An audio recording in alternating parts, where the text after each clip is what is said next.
Savage.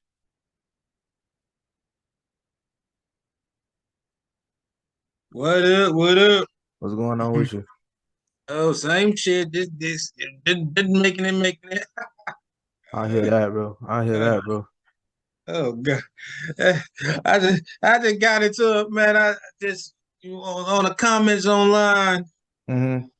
and I think we done had the discussion for so long, but I mean, what the fuck is up? What the fuck is Bray Wyatt direction? I mean, The only thing he could do is be a regular character. He can't be that. He can't mess with that. What it was he was yeah, the Fiend. He can't do that no more. That's dead. that's it. And I'm just like, okay, I think this is a thing where you don't supposed to give a talent too much control of his character because you clearly see where the hell it's going. And then even when you beat Bray Wyatt, it don't do shit for you because he'll come back with some bullshit.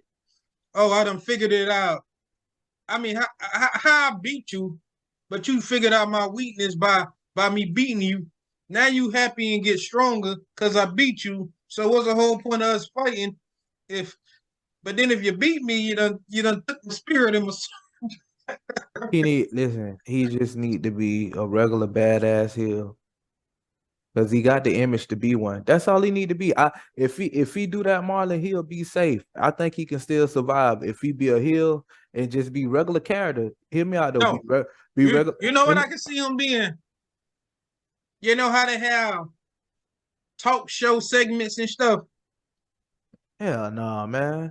Cause He he can he can said, be bro, he, no, he but can look, he can be like a he can be like a talk show host segment like Brother Love nah, like bro. that kind of Hey, stuff. you got Yeah. Bray Wyatt fucked up because you got to realize that man still can wrestle good too. So The I hell he feel, ain't. listen, if he be a heel, bro, it'll be better if he just be a straight face heel, Mhm. come in there and just be about business and whoop ass. If he lose, but he beat your ass. Like a Stone Cold Steve Austin, but in his way, not Stone Cold. Now, don't get me wrong, Nah. but I'm saying just like as far as like he come in there and beat up on the baby face, he beat the heels up. He don't give a fuck who anybody can get it. You get what I'm saying? That's what I mean by that.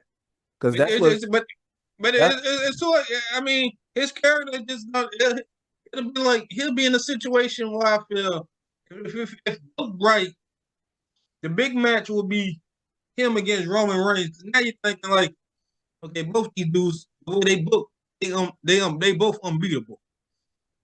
Yeah, but Who who I don't like that because I don't dang on.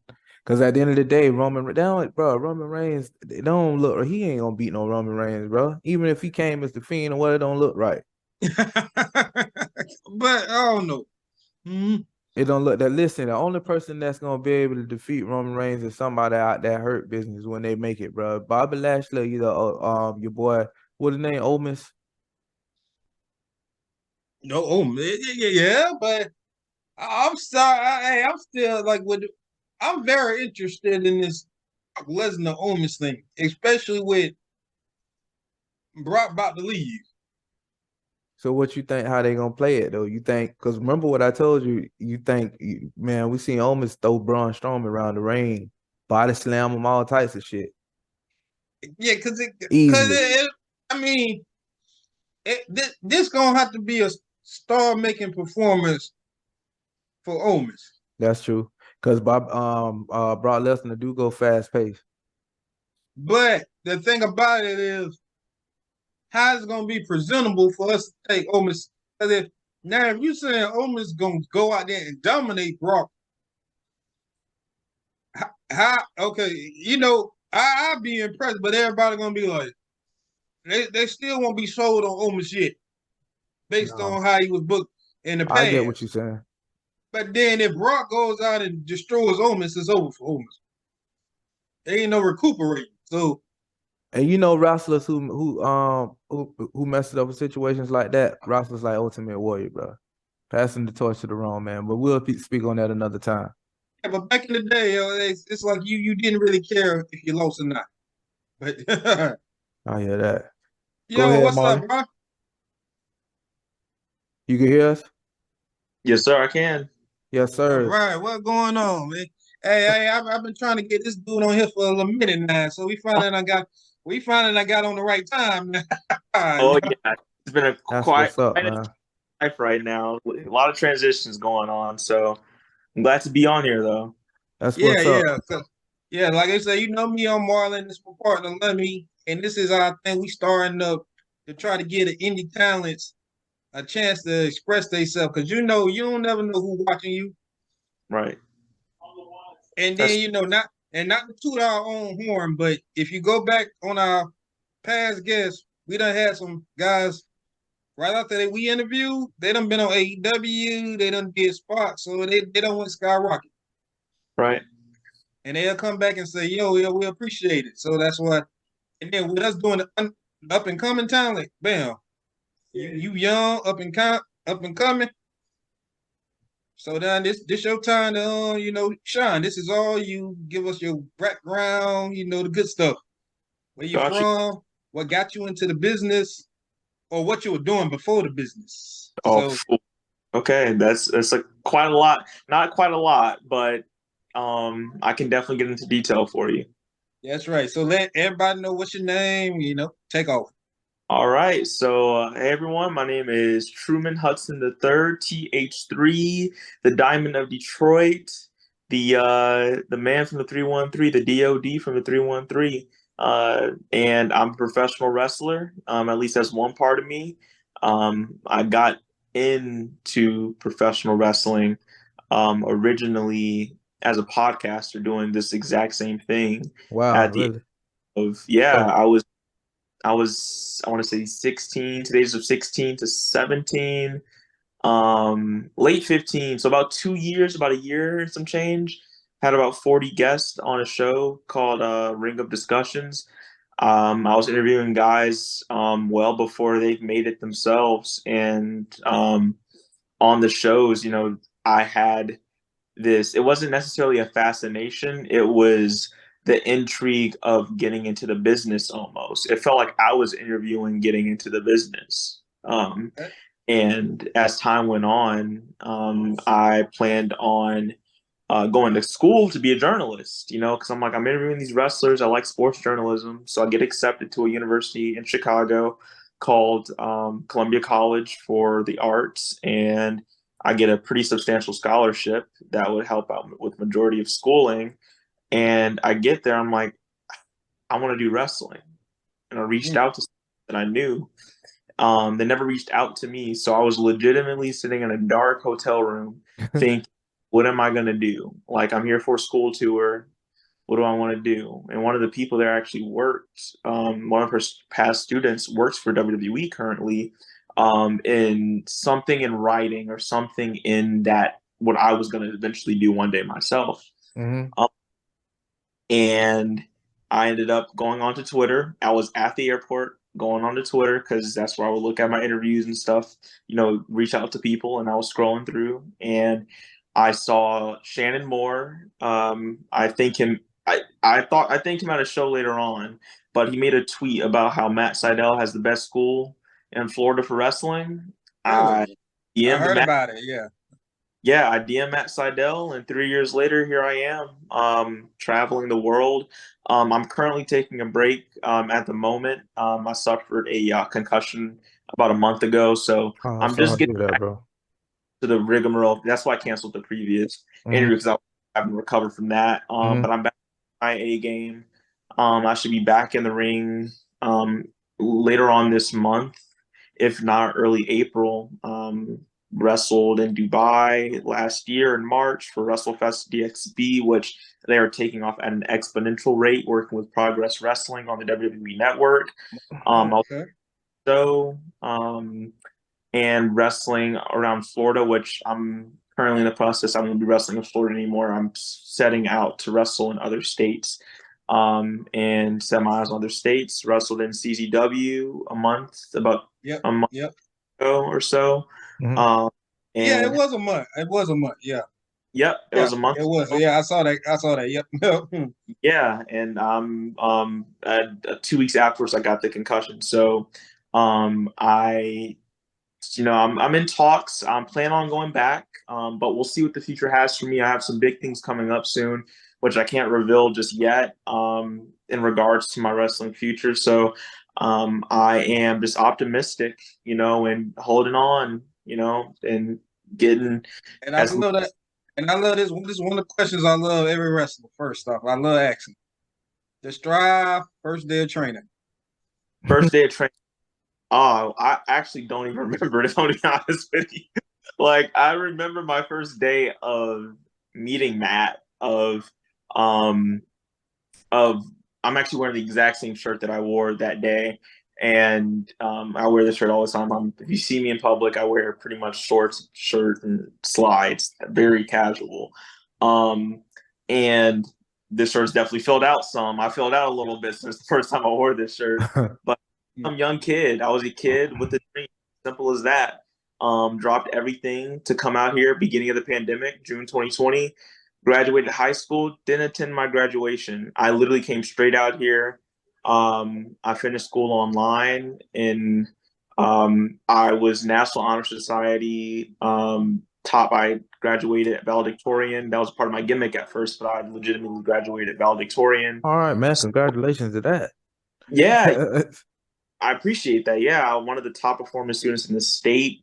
So my goals for what I wanted didn't match what I had, and I wanted something else, and that's professional wrestling. And that first week or month of training, I do remember it. I was like, the mystique was gone. It was more so, I'm in this now. Right. I'm missing a single day of training. For any viewers out there that like anime, I was like the anime protagonist. I was like, I'm training every day. I got to do this. I got to do that. I got to push ups, neck bridges, you know, trying to find out what Japanese wrestlers do.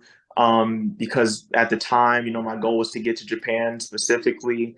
So I was kind of on autopilot. I was just trying to take in as much information as I could, trying to be as vocal as vocal as I could, while also taking a seat and learning from Matt and learning from my peers that I've already been in the game for so long. And I'm blessed to have them, and I'm also blessed to have had a small class. It was only 4 or 5 of us, which typically. Oh yeah, you lucky. You lucky. Yeah, I'm very lucky. I mean, you lucky. right. So, it was definitely good for me to just learn the ropes. You know, I remember I asked, I can't remember the first day actually. I asked Matt, I said, hey, can I go run the ropes? He said, all right, wait a second. We're gonna get warmed up and everything like that. As time gone on, I would come into class, hit the ropes, boom, boom, bam, bam, bam, bam, bam, boom, boom, fast, fast. So compare what everybody need to know about hitting those ropes. So I actually never ran into the issue of them hurting me. I know a lot of people have that, you know, they get like the back bruises and stuff. So funny enough, I am physically built like my back. I can lose muscle everywhere else except my back. So I just have a big back. Even when I was smaller, I had a big back. So I guess I just have a tough back that it didn't hurt that bad. Our ring was smaller at the time, so maybe that had to do something with it. But those ropes are no joke. Like, oh no, oh god, no, oh no. God, no. Like anyone. Hey, I tried to train one time and it ain't last long. But I'm proud to say I did it. But you did it. Yeah. But it did not last long after that first day, especially when I took that first bump. I said, hell no, no. Yeah. Yeah, that's why I say I always gonna respect everybody that gets to training, because them bumps a motherfucker. Well, it's the bumps and the ropes, like it specifically the bumps.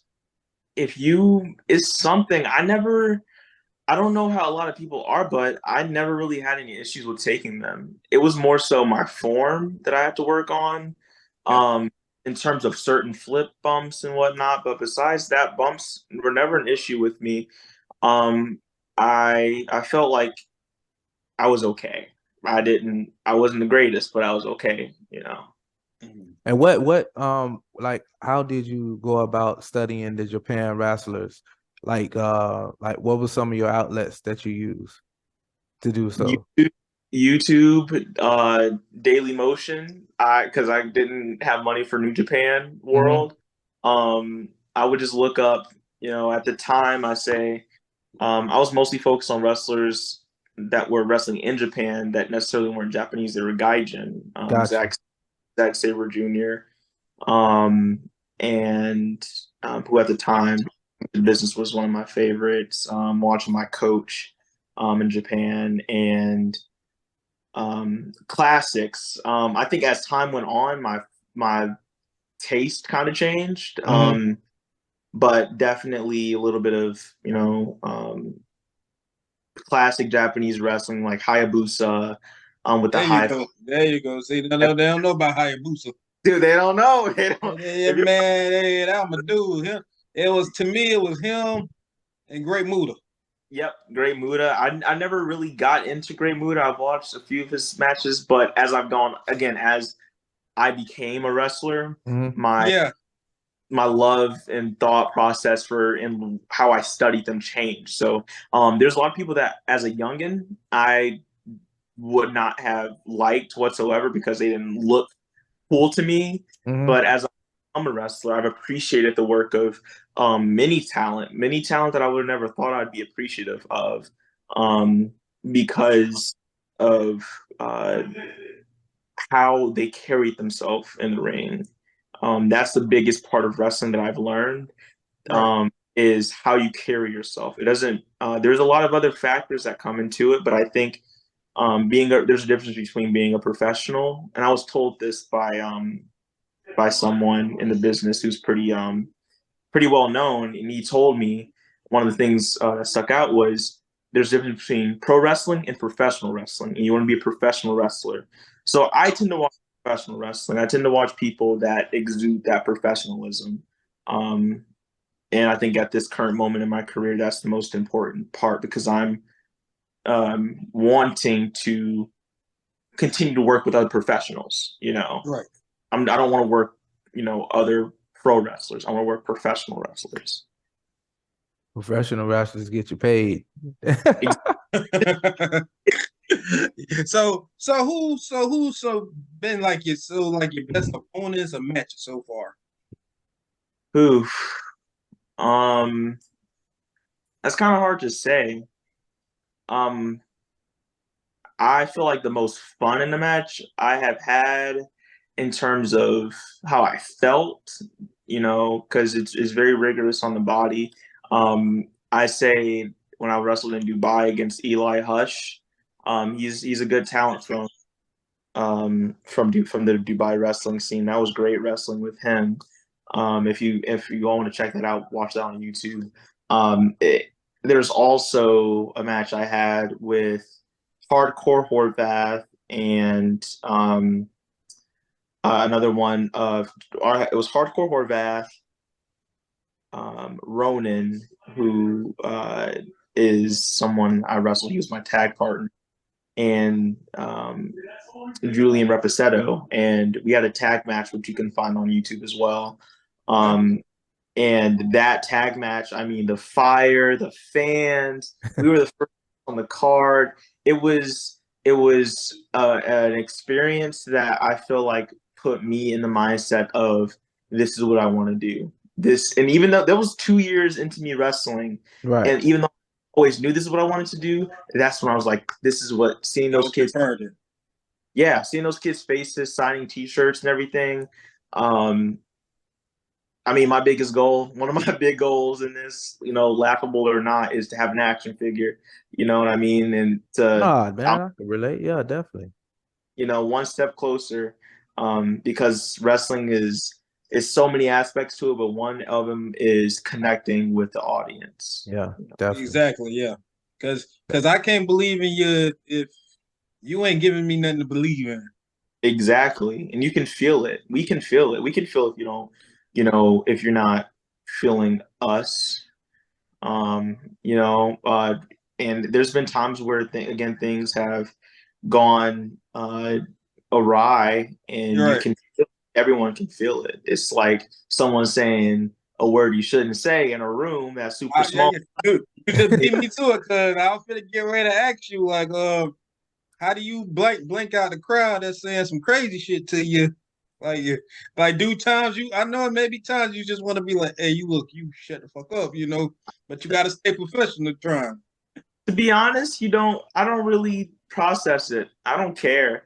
If you meet me outside of the ring, as someone who's young, I think I'm learning to let go of a lot of cares. But I think the one thing I have let go is I can feel the emotion of the crowd, but I don't necessarily pay attention to everything that they say. I block it out.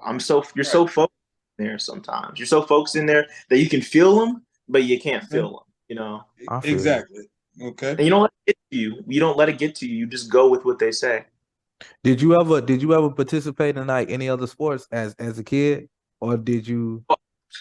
I was surprisingly like the artistic nerd. I was, very artistic, very creative.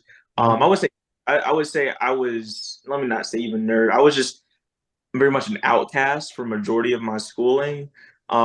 But once I got older, I say summer of 8th grade, I started lifting weights, and I came back to school, and I wasn't Right, jacked, right, but I looked like I worked out, right. and the football team. I tried that for a tryout for one training session. I hated that one practice. I hated it. Never went back. Football just wasn't for me. I never understood it. Even to this day, I don't understand it. Yeah, And me too. But you can't say that to Lummy because he played football.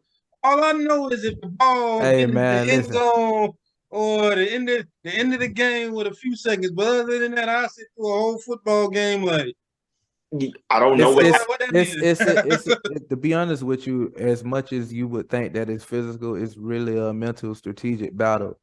and it is, and that's what I can connect. It's and as you get into a higher level of it gets even more complicated. So, as far as you got your coordinative offense and your coordinative defense, and both are trying to accomplish a goal, stop the offense. Offense is trying to put points on the board. So then you go to different matchups and stuff. So yeah, I mean, if you want to take it serious, it gets in depth, but it's nothing though. But I can teach And his the thing, own, bro. Huh? I see it as like I see football as war strategy. It's Yeah. like I see it as a war strategy. Um, Organized war strategy, multi-man. So I ended up doing Muay Thai throughout high school, on and Mhm. off, for a couple of years. But nothing substantial, but enough to say I did it. I did amateur Right. wrestling semester in 8th grade, and I was a better grappler than I was a striker, but I still did it.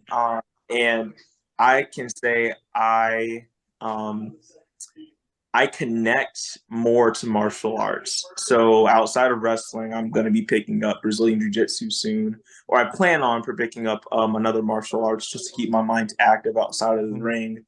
Um, and I feel like martial arts has a similar component in terms of strategy, even though it's a one man type of thing, even though it's a Mhm. one man sport, it's got the same type of strategic planning that you have to have for football, Mhm. in terms of knowing your opponent, breaking it down, breaking down your own movements. At least I can assume. I've never played football, Oh, it's the but that same. It's all the same.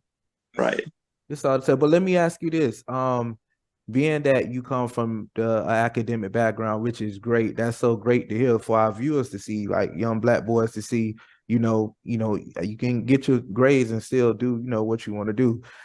Do you feel what's the word I'm looking for?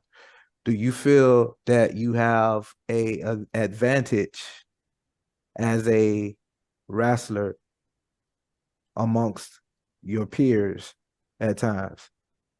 What I mean by that, as far as being strategic, because some people are just brawn and they Right. don't. I say, you know what? I'm young.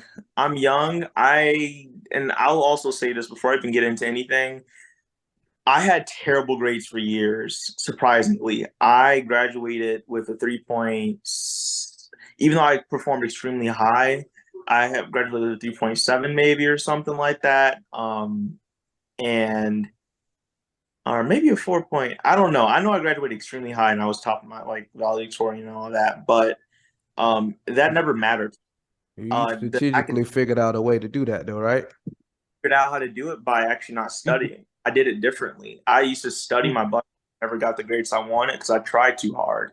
And I Right. think that's the mindset to have for wrestling and life in general is I'm learning that right now. I learned it in school. I'm now trying to apply that to wrestling and life of not trying too hard, going with emotions, taking your time, not rushing. When you rush, and I've made stupid decisions, my concussion, I will openly say to the world, to the viewers, was because of a stupid decision on my end. But I'm young, I've learned, I'm getting, I'm healing mentally, physically, and spiritually. So I can come back stronger, so I can come back with a game plan, so I can attack. So I don't think I'm ahead in terms of strategy. I think, or have the advantage in terms of strategy. I think I have the advantage in terms of knowing when something's not right for me and Mm-hmm. knowing how to maneuver around situations at the last second if need be, so I don't end up in that same situation. Right. I'm to learn and not repeat. And if you repeat, that's okay. Just try not to have it happen over and over and over and over again. Because then it's not a mistake, Yeah. Right? So if you don't mind, you ain't got to answer one. What caused the concussion? Was it actually in the ring? It was in the ring. I was wrestling an opponent, and I caught a couple of elbows to the head. Oh, That he just dazed, and then there's a few things that happened after that throughout the match that just threw me off. So I was wrestling, and I can kind of remember the match. I can remember the match pretty well, um, but I know that I was still off. Like I just felt off. The in him. 1, 2, 3. I get to the back and I'm like, something's just off. My friend who was watching the match could tell I was off. So went home. It didn't really settle in until like a couple of days later that, Yeah. and this whole entire month has been up and down, up and down. I'm pretty much normal now again. I feel, back to normal. that's good. I gotta, fix. But besides that, I'm getting the help needed. I've had a great support network. To those that are watching that are that support network, I thank you all for, I'm about to helping glitch me out.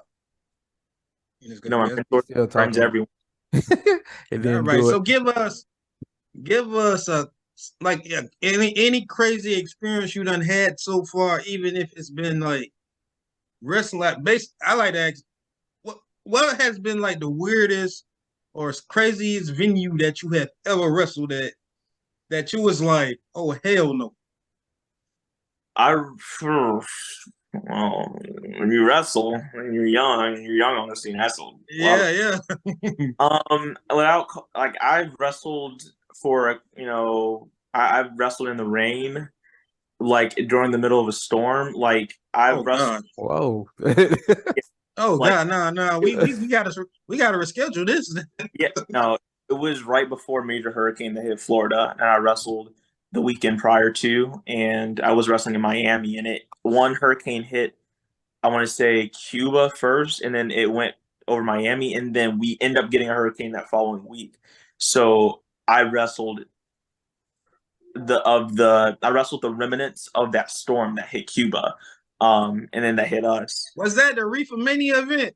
Yes, it was. Yep, I was. Yep, and it I was was on my way down there, and I said, no. I was, I Your ass would have swore, got caught in it too, Marlon. I swore, no, I was saying, I swore, I knew, I know they're gonna have to cancel this event, but but then, it was, but the thing about it was oh, fine. I have no complaints. I love working for FEW. They're great people. They're like family. They're my second. Miami FEW, they're my second family. ACW, they're my second family. okay, all right, because hey, I be at the shows now, so Yeah, yep. And I yeah, haven't been yeah. there. I was supposed to be at the Tampa show a couple weeks ago, but obviously I couldn't make it because I was injured at the time. But Yeah. yeah, so I wrestled there. That was crazy. And I ended up getting sick. I got home since I was wrestling in the rain. My boot was filled with rain, water, wetness, or whatever, and I got tripped. Which I would think so. So you really couldn't go full speed in the no, ring, like. I did. It settled in. When I got back in the car, I started feeling like my throat, like there was a golf ball or fist in my throat. So I there, and then I got home. My feet were aching, and I had found out. I got there back in World War One. Men in the trenches were getting trench foot because the water, the water was filling up, and their boots were getting wet, and their feet were like it was terrible. I basically got a form of that, and it was hurting to walk and to take a shower, everything for a couple days following. But it was still a great experience. I can't trade it for nothing. I still love the people there. It was just a really weird time. But I had a good time with a friend on the road with me. It was great. And then I had another time where the fans in Alabama, I misheard them, and I was managing a tag team, the Heavenly Butterflies, and this is right before I started wrestling for New Era Pro Wrestling, and I misheard someone say, I was like, "Oh, you're trash, and then I kept on saying that they're like their family's trash or whatever, and then they said something about my father's dying, and I pointed at their daughter who was sitting next to the father. I said, "Well, they're trash too," and they thought I was talking about their father. Oh, They are going. Wow.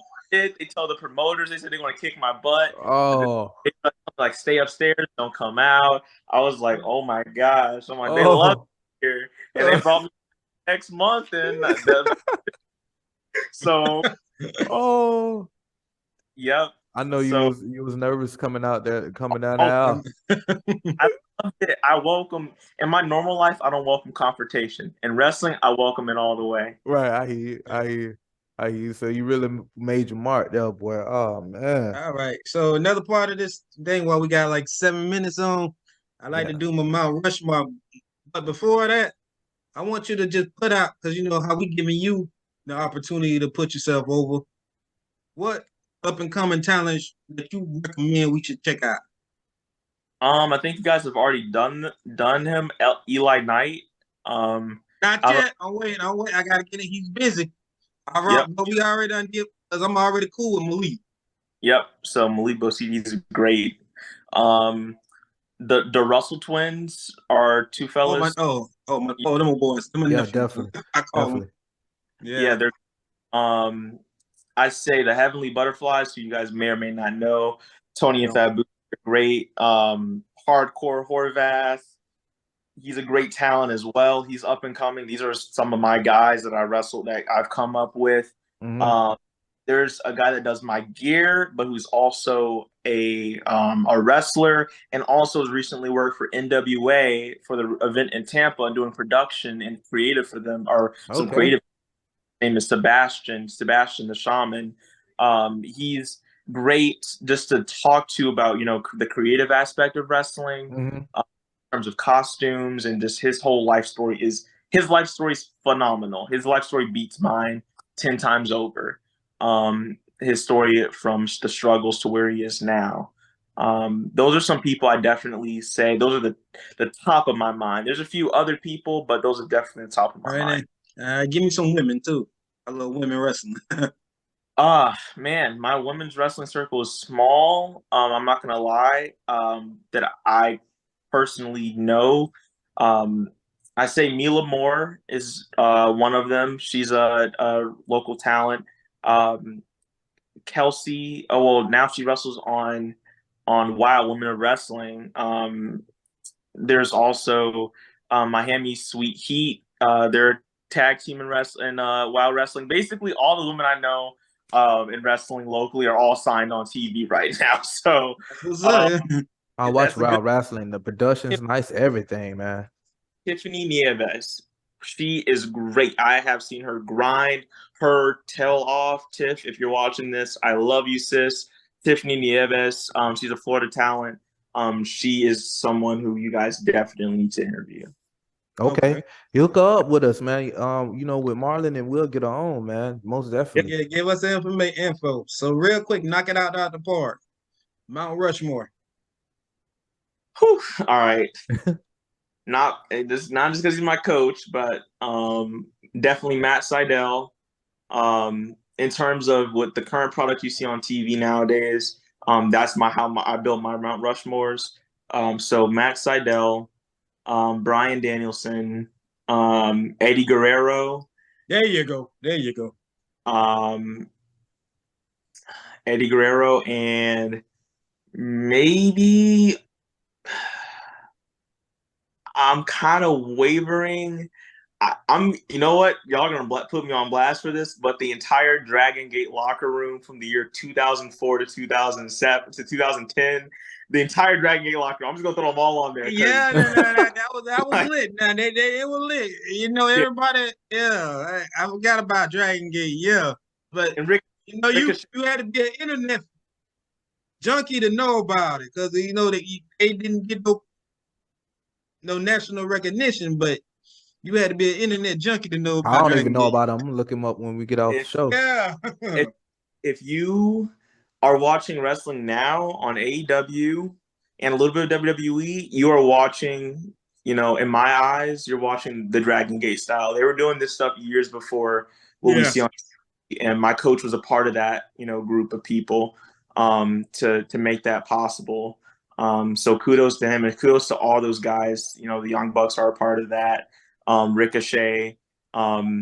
So again, my Mount Rushmore. It's a little bit hard for me to say. Oh, but so it's people like Ricochet and stuff like that wrestle Yeah. and that type. Yeah. Oh, yeah, I gotta check them out. That era, yeah. Yep. That's that style. Yep. Yep. So man, listen, we want to thank you for coming on the show. Like Marlon said at the beginning of the show, just to piggyback off him, what we do is try to produce somewhat of like a visual resume for yourself, and in hopes that, you know, which we have promoters and whoever watch the show that may be interested in your talent, they can actually see you and see your passion for what you do, and you know, and how you overcome obstacles and stuff like that. So if the questions, if we notice how we asked you, was all in pertaining to you and your character and your personality and, you know, what you do. So man, we just want to thank you for coming on the show. Thank you for giving us the time to have you on. We really appreciate it. Go ahead, Marlon. Yeah, and we definitely we gonna link up when you come down to South Florida now, okay? I appreciate you guys greatly for having this platform for professional wrestlers. It's much needed, and as someone who was on your side at one point, All right. your side of the camera and microphone, it's an absolute honor to now have that been done on my side. So thank you very much. Thank you, man. So we normally end with a little shut off if you watch some of our videos. So we starting to like try to get a handle on it or whatever. So we don't do that. So like once again, just want to thank you for coming on, man. This is Lumbar TV show. Y'all, hey, anything you got going on, that's what I was about to tell you. Make sure you send it to Marlon so I can put it in the description of the merchandise, video. All anything, that. you know, all that. We gonna put. And when you're trying to promote something, clips of matches. Yeah, put some matches up there, and then when you try to promote something, let us know. We got you. All right, we'll do. All right, man. Thank you for your time. You enjoy your week, bro. All right, thank you guys. You have a great one. All right, my man.